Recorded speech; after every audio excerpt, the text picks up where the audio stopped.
Assalamualaikum warahmatullahi wabarakatuh.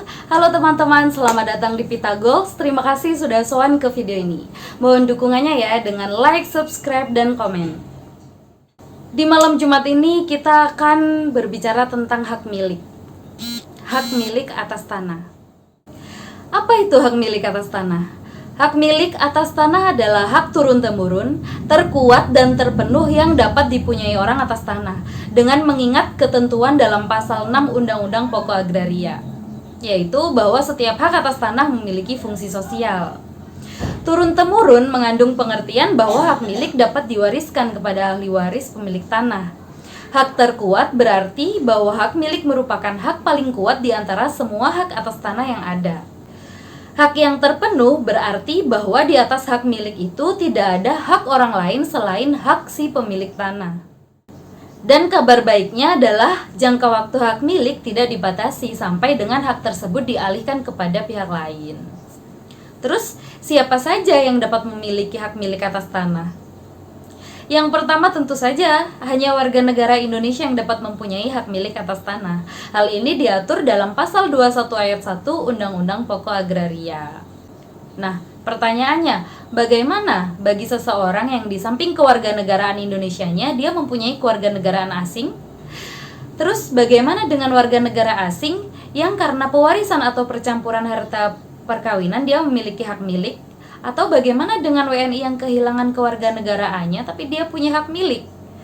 Maka orang-orang tersebut yang tadi disebutkan wajib melepaskan hak atas tanahnya dalam jangka waktu 1 tahun sejak diperoleh hak milik tersebut.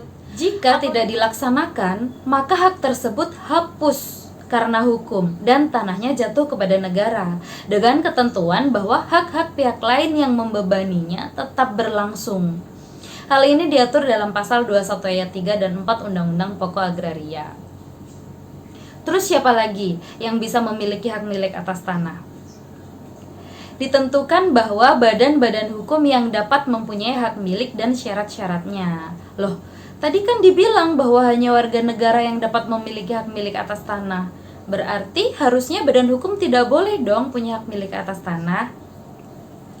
Nah, di sini ada pengecualian, teman-teman. Hal ini diatur dalam pasal 1 Peraturan Pemerintah Nomor 38 Tahun 1963 tentang penunjukan badan-badan hukum yang dapat mempunyai hak milik atas tanah. Apa saja?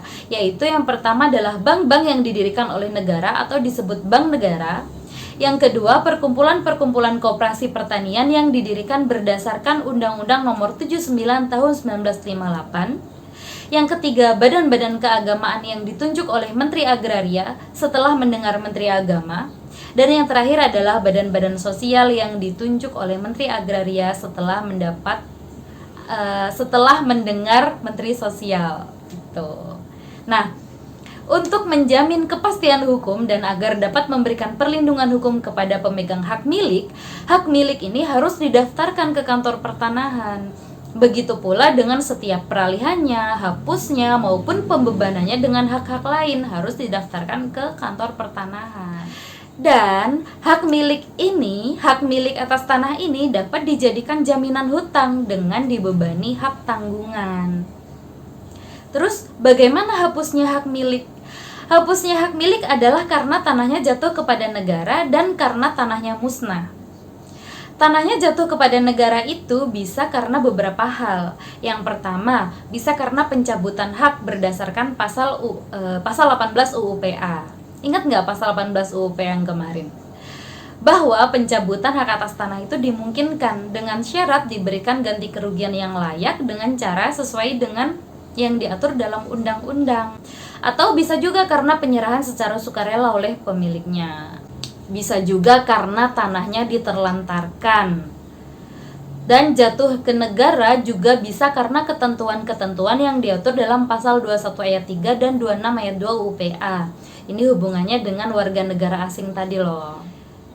Nah, sekian video kali ini, semoga bermanfaat dan teman-teman agar tetap membaca aturan-aturan dan referensi lain ya untuk menambah pengetahuan.